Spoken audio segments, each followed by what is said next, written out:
What's going on, everyone? Thanks so much for tuning in to another episode of the Ducks Dish podcast. I'm your host, Max Torres with Scoop Duck on 3, coming to you live on Monday, September the 22nd, 2025. We have an awesome episode of the pod in store for you guys. As always, we are going to be recounting Oregon's 41-7 win over the Oregon State Beavers, another rivalry win for the Ducks over there in Eugene, Oregon. And then maybe some early thoughts as we turn the page to week 5 as the Ducks travel to Happy Valley to play the Penn State Nittany Lions. College game day, whiteout. It's going to be an electric atmosphere. I'm coming to you guys from Long Beach here on the West Coast just after 11 a.m.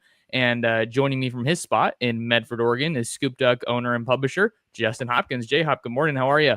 Good, doing good.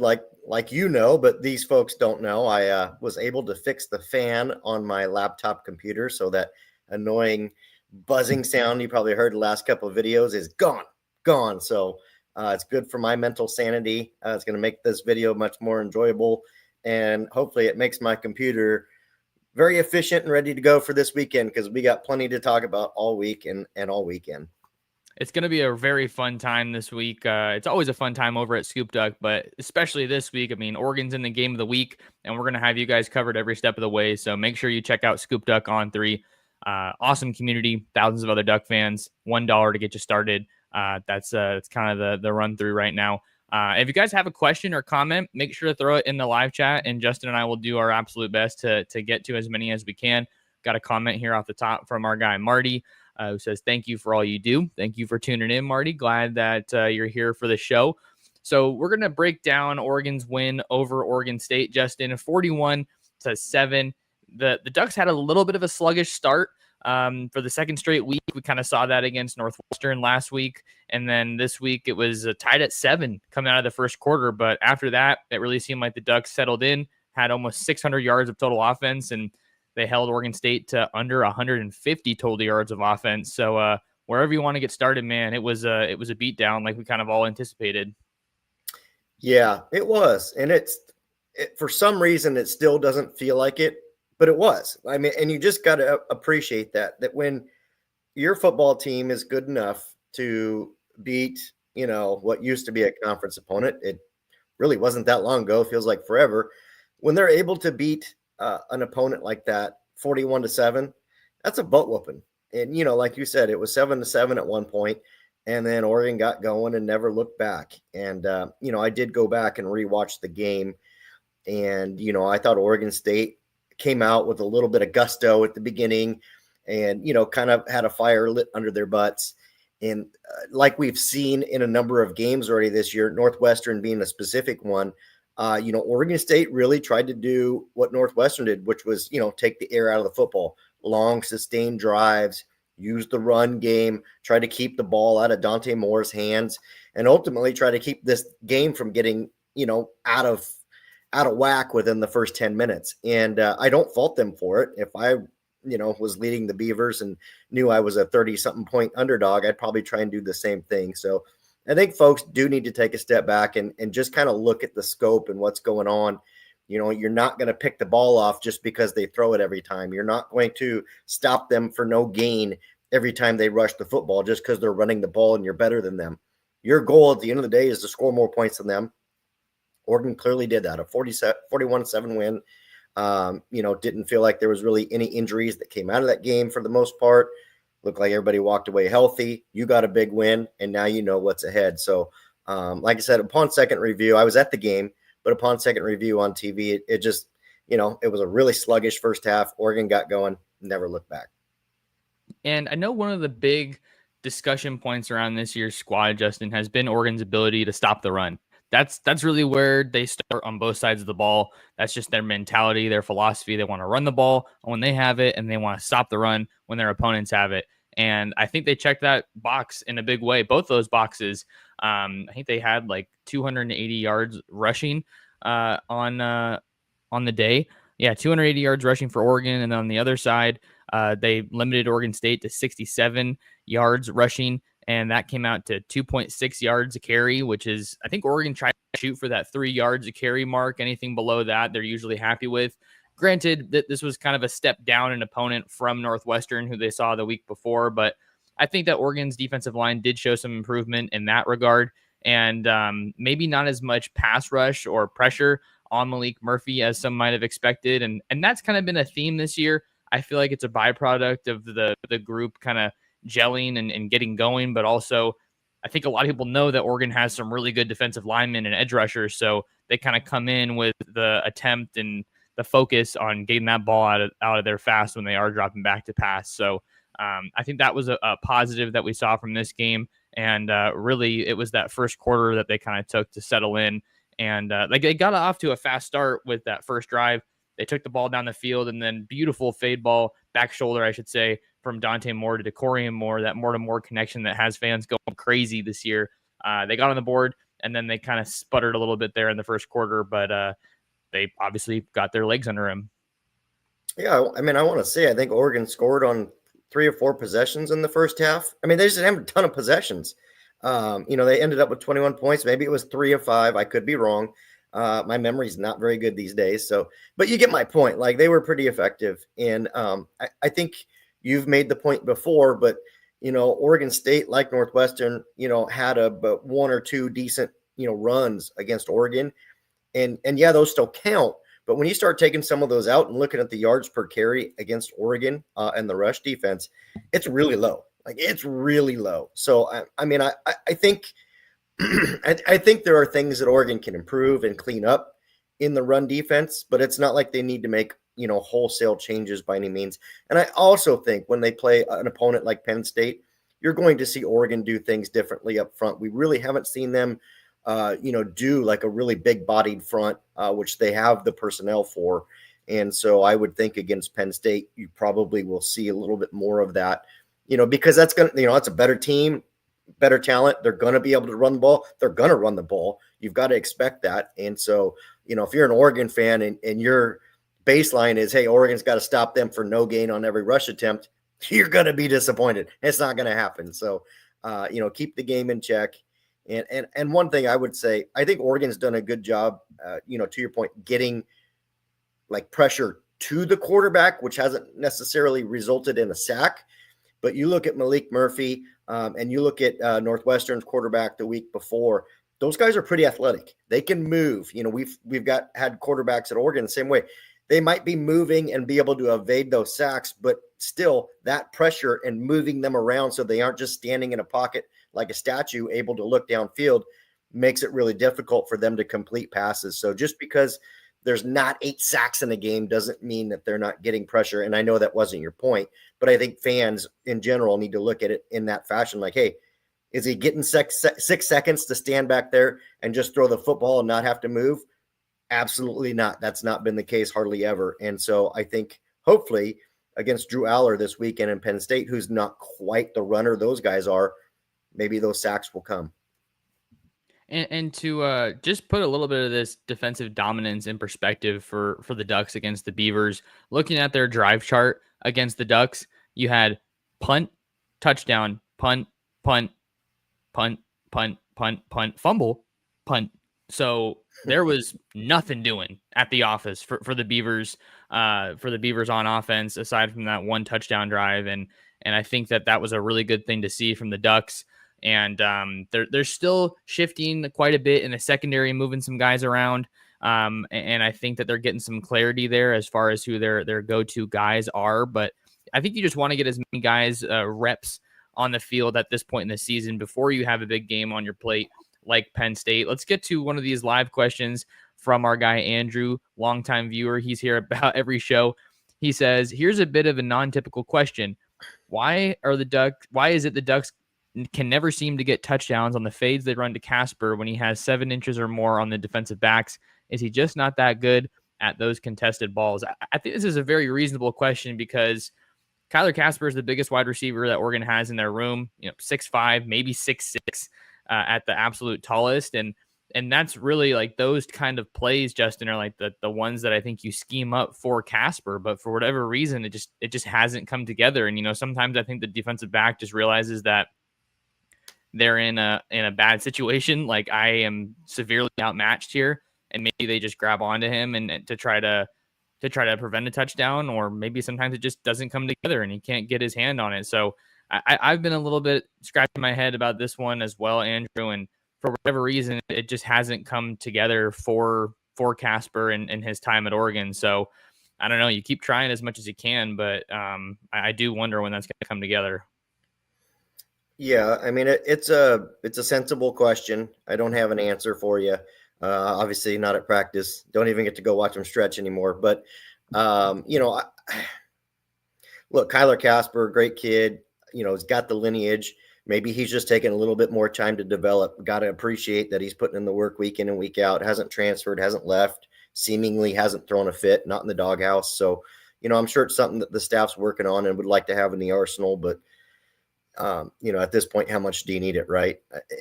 You could really do the same thing with Kenyon Sadiq if you need to, because he's, all of 6'5", 6'6" as well. So, I'm sure they'll keep working on it and hoping for a little bit more consistency from Casper, who seems to be just maybe a little bit behind the other 4 or 5 guys in the wide receiver rotation right now. Yeah, and Casper was battling, I think it was 2 broken feet, or 1 broken foot at one point, and the other one was broken. So he's had a just tough run of injuries during his time at Oregon as well. Joe Duck says, "Go Ducks." Any injury updates? Nothing super notable right now. I think one of the other points, I'm glad this question was asked, Joe. One of the other points I wanted to get to was that we didn't see Noah Whittington for the second straight week. He didn't log a carry against Oregon State, and I thought that was a little bit of a surprise, given that you would ideally think, I would think, you'd like to get him at least a couple touches, maybe 5 touches, Justin, before the Penn State game, so that you don't go 2 whole weeks without any kind of in-game action. He was listed as questionable, so it wasn't like he was, so severely injured that they just ruled him out. Maybe this was a situation where they held him out just to be just out of precaution, which is kind of what the staff likes to do. I guess the other injury update that I would throw out there, Justice Lowe was out. He didn't dress for this one. And then Braden Platt missed another game, but Dylan Williams came not off the injury report completely, but he went from out to questionable, which I thought was interesting, because I thought that one of him, Braden Platt, or Kamar Matudi would really step up and kind of fill into that 2 deep a little bit. But instead, now we're in a position where Gavin Nix might burn his red shirt. He's played in every game so far. So that next game, that next time he steps on the field, that'll be a burned red shirt. So those are the kind of injury updates that we have for now, Justin. Not sure if you had anything that you wanted to add here. Yeah, I don't know if Joe was after anybody specifically. My assumption would be Noah Whittington is probably at the top of his list. And I think, if Penn State was last week, Noah would have played. So I think just some extra precaution there. And, why not, right? I mean, in my opinion, with minus Noah Whittington, I'd still like to see De'Aaron Hill getting more touches on the ball than he got this past week. So there's just so many. Jordan Davison has been pleasantly surprising. He's just been way better than I imagined as a true freshman. And the only other injury I can think of, which I can't imagine is going to be pertinent this weekend, but would be Austin Novosad. And again, I think he could have played this past weekend against Oregon State if it was necessary. He was out there throwing the football in the second half in between when they were looking at quarterbacks. So he did practice last week, and they're far enough along there. I think both will be available for Penn State. And, those are the only 2 I can really think of being factors. Yeah, and that's a good point, because I think Brock Thomas was the other quarterback that we saw out there. We didn't see Luke Moga or Austin Novosad against the Beavers. So that was a good one to toss in there, Justin, and a good looking out.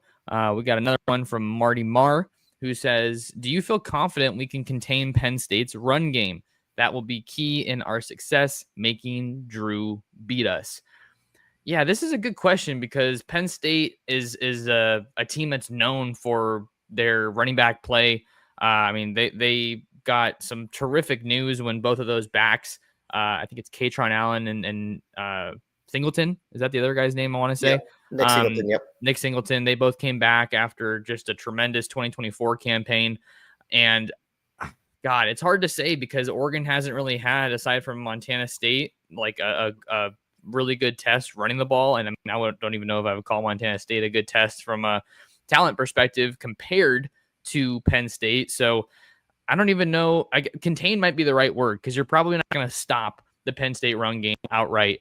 And if you do make Drew Aller beat you, I think that's kind of the spot you want to be in, because Oregon probably feels pretty good about the way that their defensive backs have been playing. That's been a great, I wouldn't even say surprise, but like development for this team, given how many new faces they had to replace in that secondary. Brandon Finney, Ifeoma Badegwu are playing really well.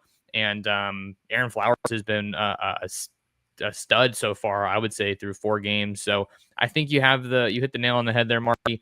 You want to stop, you want to make Drew Aller beat you. I think they can contain the run game, but it's you feel a little shaky about it, because you just maybe haven't seen quite enough from the defensive line just yet, because of who they've played.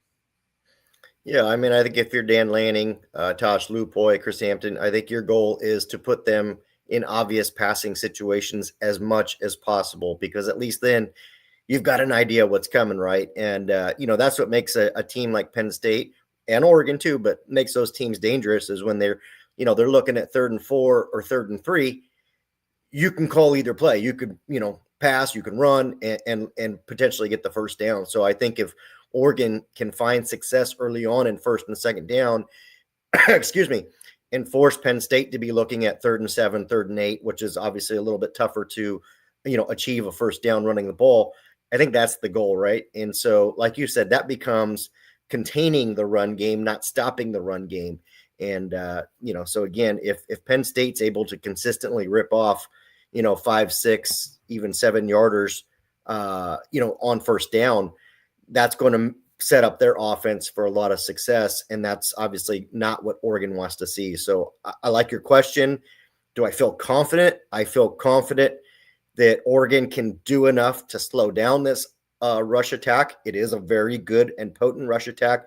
Obviously, you're facing the number 3 team in the nation, so they're a really good football team. Like I said, if they can find enough early down success to create, obvious passing situations in the later downs, that right there is going to really do Oregon a lot of favors defensively.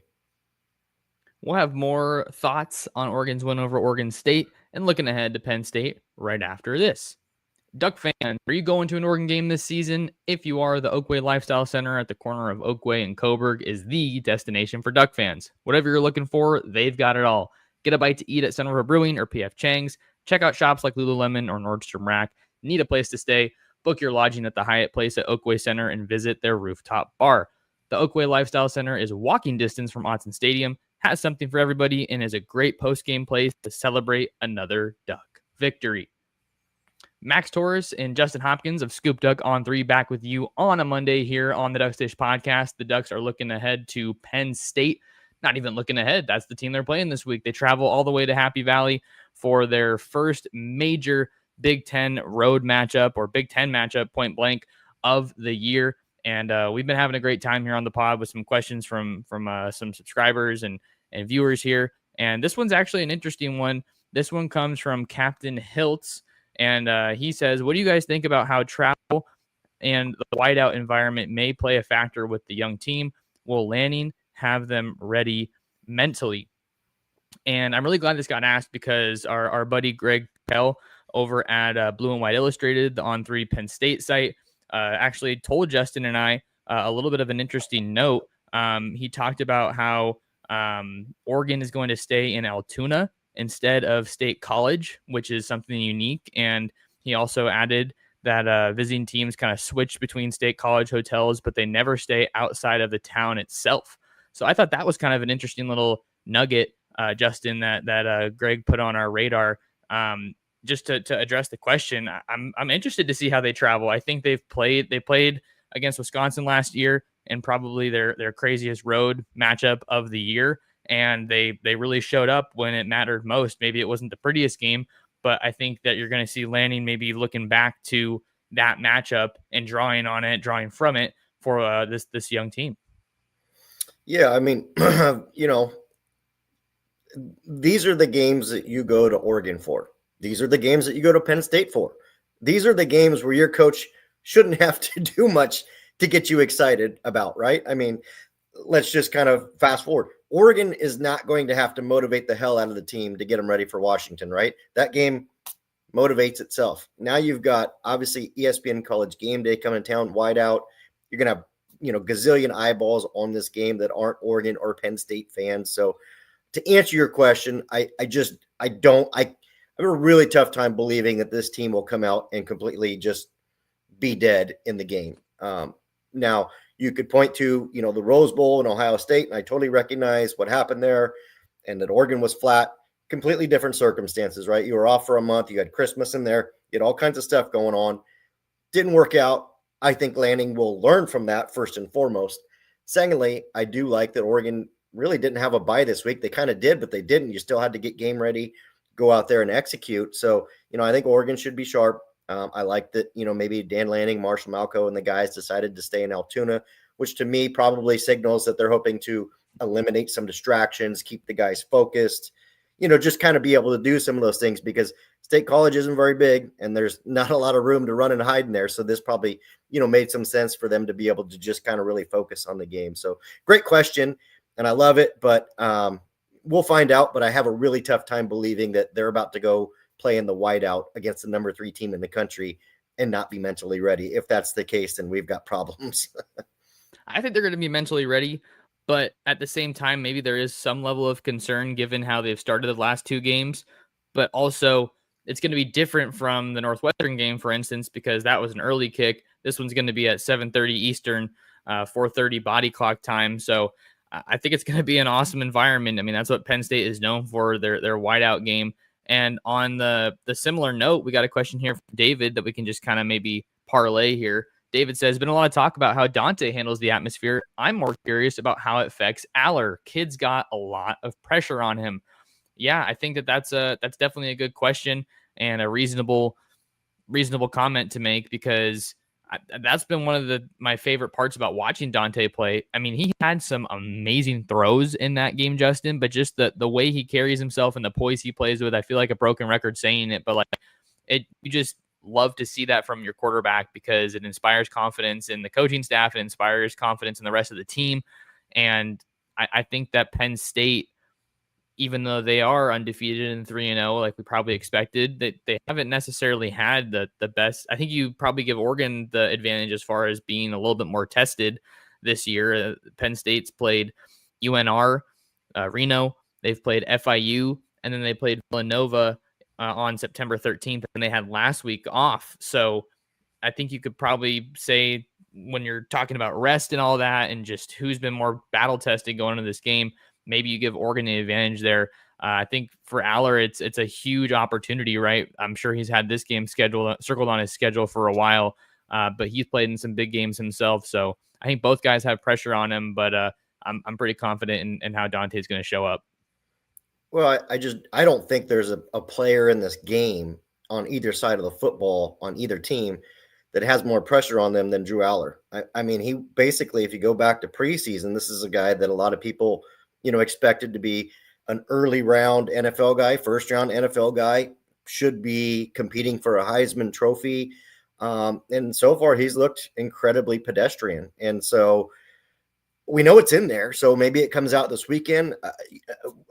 I don't know what's going on, but he certainly hasn't looked the same. And I would argue, you're at home, whiteout game, you got to perform, right? I mean, everybody's looking at you and saying you got to be the guy and you got to go out there and win this game. So I don't think anybody on that field on Saturday will have more pressure on them than Drew Aller.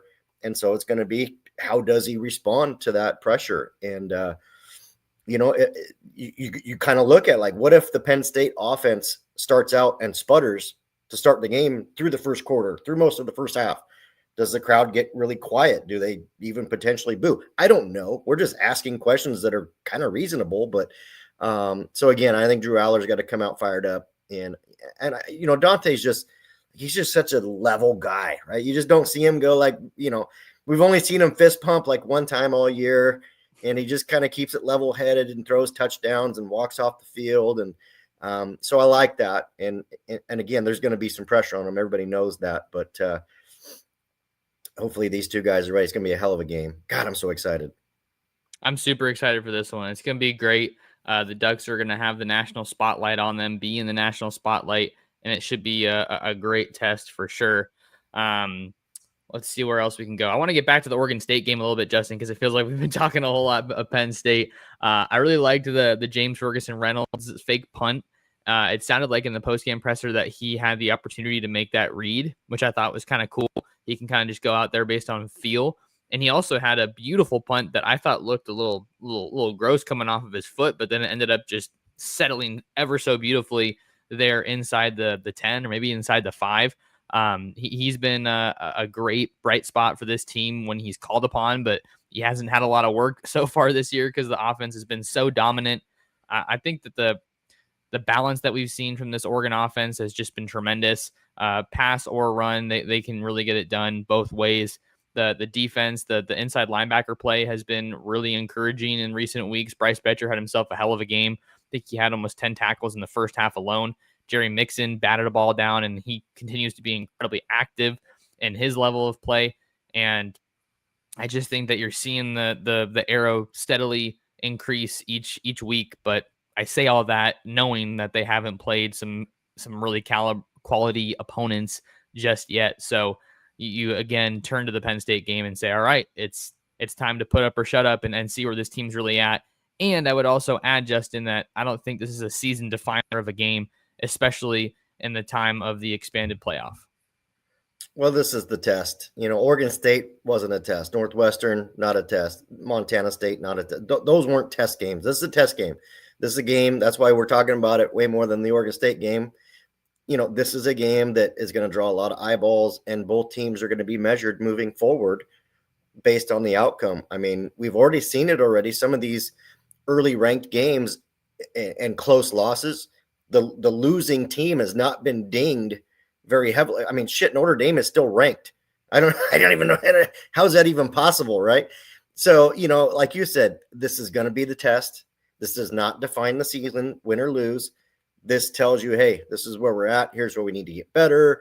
Here's where we're really good. And that applies to both teams. And I guess circling back on the James Ferguson fake punt was I think has been my favorite play of the game of the year, of the favorite play of the season so far. I just loved everything about it. I love the fact that he literally started sliding when he was 2 yards out of bounds. He's like, I don't run the football. How did I know? It's just, I love everything about the story. I love that it was basically kind of left up to his discretion, and off he went. So that was been one of my favorite plays this year. And love having that weapon. I did do the transcription I posted on Scoop Duck, from James Franklin, who's obviously already talked because they're 3 hours ahead of us back there. He singled out, Franklin in that run. He singled out the special teams for Oregon and the fact that, DeCorian, Moore, and Gary Bryant Jr. are back there. And you've got to account for them in the return game. I'm talking about punt return game. And then, mentioned Sappington and his, great start to the season. So I love that the third phase of football, special teams, has not been overlooked. And, he did give a special shout out to Joe Lorig, Oregon special teams coach, because Lorig did come over from Penn State, and he and James Franklin are quite close. So, there's a little bit of tie in there. So, again, you and I are going to talk about offense, and we're going to talk about defense. This is a game where special teams becomes an X factor. 100%. And I think that when you look at the special teams for Oregon, you feel good about the punting. I think you feel pretty good about the kickoff so far this year. I'm going to be interested to see if Oregon can get some juice in the return game, because they had some last year, obviously in that Boise State game, right? Noah Whittington and Tez Johnson both had house calls on punt and kickoff returns, which was just electric. They don't win that game without those returns. But I don't know. It feels like Oregon's kind of been underwhelming in the return game. Like, I'm not trying to say it's been bad. It's just been kind of, for the level of player that Oregon has back there, I really feel like you maybe expect a little bit more. Not to say they're doing a bad job. I think sometimes it's just the way things go. But like Jaden Lamar, Noah Whittington is usually one of Oregon's starting returners, and he hasn't played in the last two games. So you wonder if that could be a factor. DeCorian Moore had gotten a little bit of action. I think it was in the Oklahoma State game returning punts. I don't remember if he did against Oregon State. But you got some special guys back there. Gary Bryant Jr. Scored a touchdown. It wasn't on a return this past week, but I think it was great for him to get in the end zone. He's looked really solid. Jeremiah McClellan got in the end zone for his first Oregon touchdown, first college touchdown. there's going to be playmakers all over the field. And I'm excited to learn more about this Penn State team throughout the week, because we know Oregon brings in a lot of great players, but Penn State's got their own as well.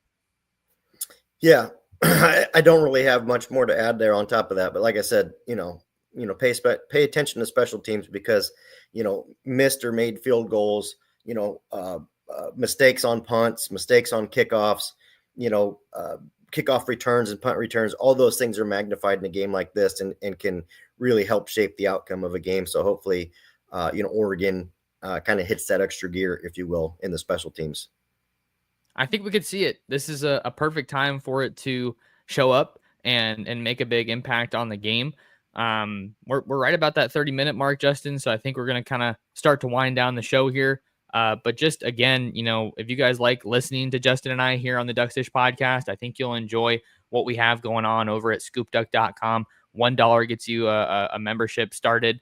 And you can also get complimentary access to The Athletic for a year. So just tremendous value with what's going on. You can also hang out on the other message boards and see what they're saying over there at Blue and White Illustrated, the Penn State fans ahead of this one. But yeah, I just wanted to make sure we plugged the site here, because it's a really exciting time for Oregon right now. Yeah. You nailed it. No better time to sign up. This is the week that you spend a little more time, looking at Scoop Duck and reading what's going on, because you want to be ready for this weekend. I want to be ready for this weekend.